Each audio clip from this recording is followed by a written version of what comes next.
व्यर्थ की चिंता क्यों करते हो और व्यर्थ में ही डरते हो? तुम्हें कौन मार सकता है? आत्मा न पैदा होती है न ही मरती है। जो हुआ वह अच्छा हुआ, जो हो रहा है वह भी अच्छा ही है, जो होगा वो भी अच्छा ही होगा। जो बीत गया उसका तुम पछतावा ना करो और भविष्य की चिंता भी ना करो। अभी तो वर्तमान चल रहा है। ये गीता उपदेश वो परम सत्य है जिसे अपनाकर हर व्यक्ति दुख क्लेश मुक्त होकर सफल सुखद जीवन जी सकता है। गीता उपदेश में 15 ऐसी बातें बताई गई है जिसके ज्ञान की जरूरत हर व्यक्ति को पड़ती है। मनुष्य का संघर्ष जितना बाहरी होता है उतना ही आंतरिक। सही गलत और उचित निर्णय की दुविधा में फंसे व्यक्ति को गीता के इन उपदेश से मानसिक संबल और धैर्य मिलता है। एक विश्वास की ताकत। श्री कृष्ण कहते हैं, तुम अपने विश्वासों की उपज हो।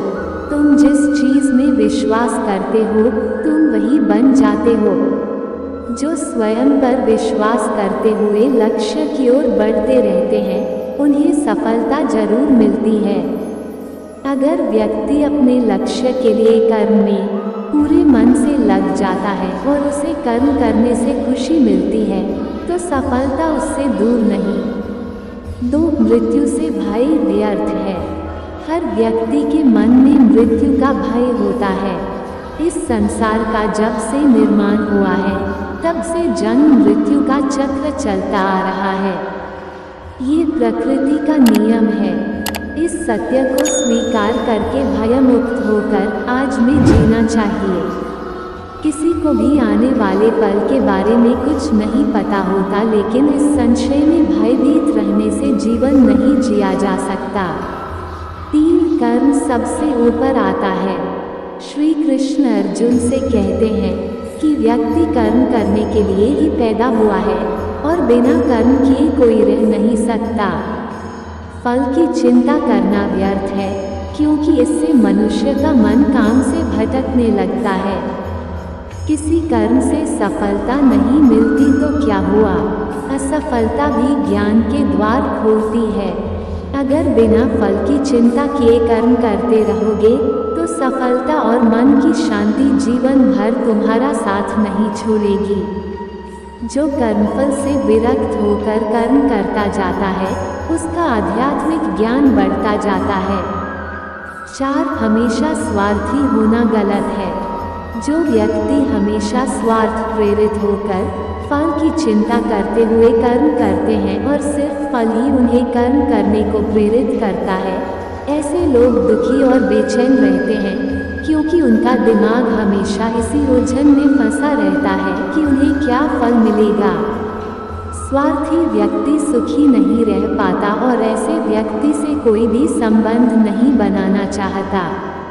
इसलिए स्वार्थ से ऊपर उठें और दूसरों का हित भी सोचें। 5 क्रोध से सबका नुकसान होता है। क्रोध या गुस्सा करना व्यक्ति के दिमाग में उथल पुथल पैदा कर देता है। आवेश में विवेकहीन होकर कई बार व्यक्ति अपना ही नुकसान कर बैठता है या फिर अपनी ही मानसिक शांति को भंग करके खुद को कष्ट देता है। क्रोध की अग्नि में बुद्धि और तर्क नष्ट हो जाते हैं और व्यक्ति बिना विचार किए बस अपने अहम की तुष्टि करने वाले काम करता है। गुस्सा व्यक्ति की विचार शक्ति को पनडुब्बी बना देता है और भ्रम पैदा करता है। 6 मन पर कंट्रोल जरूरी क्यों है? मन का स्वभाव है कि ये आसानी से भटक जाता है। अगर जीवन को सफलता की दिशा में ले जाना है तो मन को काबू करना बहुत जरूरी है। श्री कृष्ण कहते हैं कि बार बार प्रयास करने से धीरे धीरे चंचल मन को वश में किया जा सकता है। मन को वश में करने से दिमाग की शक्ति केंद्रित होती है जिससे कार्यों में सफलता मिलने लगती है। अगर मन को वश में नहीं करोगे तो ये आपका सबसे बड़ा शत्रु बन जाता है। 7 भगवानों में कोई छोटा बड़ा नहीं। इस संसार में ईश्वर कई रूपों में जाना जाता है। इनमें से कोई भी रूप बड़ा छोटा नहीं है, परमात्मा का हर रूप समान है। जैसे हर नदी अंत में सागर में जाकर मिलती है, वैसे ही हर धर्म, मत और संप्रदाय की धाराएं परमात्मा रूपी समुद्र में समा जाती हैं। ये संसार परमपिता का ही स्वरूप है, वो हर कण में विद्यमान है। आज कर्तव्य पालन जरूरी है। भगवान श्री कृष्ण उपदेश देते हैं कि हर व्यक्ति को अपने कर्तव्य का पालन करना चाहिए। यही धर्म है। अगर अपने कर्तव्य का पालन नहीं किया जाता है तो मन में अशांति और दुख प्राप्त होता है। अपनी पसंद नापसंद, मोह बैर को किनारे रखकर अपना कर्तव्य करो। किसी अन्य व्यक्ति का कर्म आपको कितना भी आकर्षित करे, उसके प्रलोभन में न आए। कष्ट में रहते हुए भी अपना कर्म करना दूसरे की नकल करने से श्रेष्ठ है। अपने कर्म और कर्तव्य का पालन ही जीवन का सही मार्ग है, क्योंकि कर्म करना अकर्मण्यता से हमेशा बेहतर है। कर्तव्य में दोष देखकर पीछे न हटे, क्योंकि हर कर्म में कोई न कोई छोटा बड़ा दोष हो सकता है, जैसे अग्नि के साथ धुआं भी होता है। सदैव कर्म करो। कर्म करने से पहले विचार करो, लेकिन बहुत ज़्यादा विश्लेषण मत करो। अधिक विश्लेषण संशय और अकर्मण्यता पैदा करता है। 9 ध्यान करने से परमात्मा को अनुभव किया जा सकता है। श्री कृष्ण कहते हैं कि शारीरिक कर्म से ज्ञान का मार्ग उच्च है, और ज्ञान मार्ग से भी ऊपर ध्यान मार्ग है। ध्यान मार्ग पर बढ़ने से ईश्वर को अनुभव किया जा सकता है। जो व्यक्ति मन और इंद्रियों को शांत करके पूर्ण विश्वास से अपना ध्यान भगवान में लगाता है, उसे ईश्वर का ज्ञान और अस्तित्व अवश्य अनुभव होता है। जो हर जगह हर जीव मनुष्य में ईश्वर को देखता है, सबके हित में लगा रहता है, उस पर परमपिता अवश्य कृपा करते हैं। ज्ञान मार्ग हो या भक्ति मार्ग, समर्पण प्रेम विश्वास ही आपको ईश्वर के प्रकाश की ओर ले जाता है। भगवान की पूजा बहुत से लोग करते हैं, लेकिन उनको शांति क्यों नहीं मिलती? क्योंकि भगवान आपके मन में निवास करता है, उसे पता है कि आपका भाव क्या है। 10 अधिक शक करने वाला कभी खुश नहीं रह सकता। श्री कृष्ण गीता में कहते हैं कि संशय शक करने वाले का विनाश हो जाता है, इसलिए संदेह करने से बचें। अधिक संदेह करने से मन की शांति भंग हो जाती है और व्यक्ति भ्रमित होकर अपने संबंधों को नष्ट कर डालता है। जिसे शक करने की आदत पड़ जाती है, उसे इस लोक या परलोक में भी शांति नहीं मिलती। सत्य की खोज ठीक है, लेकिन बिना सच जाने कल्पनावश होकर संदेह करने का अंत दुख क्लेश पश्चाताप के रूप में होता है। 11 अति करने से बचें। जीवन में संतुलन बहुत जरूरी है। किसी भी चीज़ की अति करना अच्छा नहीं है। जैसे सुख आने पर प्रमाद करना और दुख आने पर निराशा में डूबे रहना, दोनों ही गलत है। असंतुलन जीवन की गति और दिशा को बाधित करता है, जिससे अनावश्यक कष्ट और दुखों का जन्म होता है। जिसके मन, विचार और कर्म में संतुलन है, उसे ज्ञान मिल जाता है और ज्ञान से ही सदा के लिए शांति, संतुष्टि मिलती है। 12 सही कर्म से ज्ञान और मुक्ति संभव है।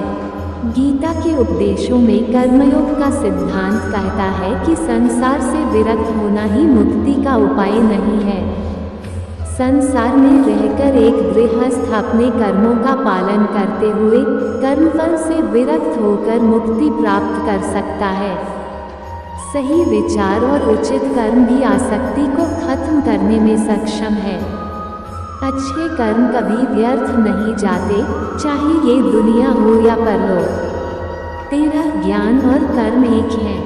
एक अज्ञानी कर्म और ज्ञान को अलग अलग समझता है, लेकिन एक ज्ञानी जानता है कि दोनों एक ही हैं। लोग ज्ञान की बातें तो करते हैं, लेकिन उसका पालन नहीं करते। बिना पालन किए ज्ञान कोरा रह जाता है, ज्ञान का अनुभव नहीं होता। गीता कहती है कि ज्ञान पढ़ने की नहीं, बल्कि अनुभव करने की वस्तु है और अनुभव बिना कर्म किए नहीं मिलता। 14 इच्छा दुखों का मूल है।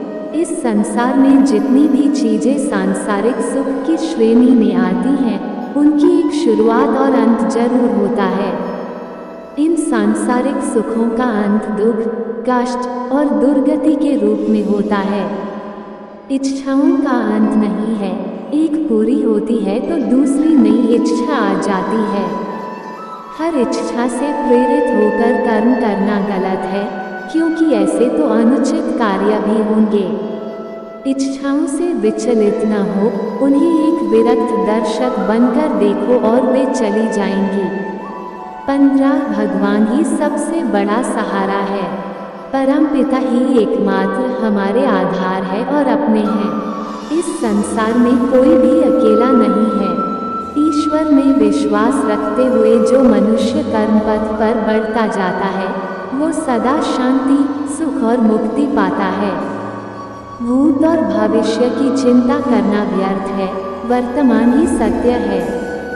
जो भी पूर्ण समर्पण से ईश्वर की शरण में आता है, परमात्मा उसका कल्याण अवश्य करते हैं।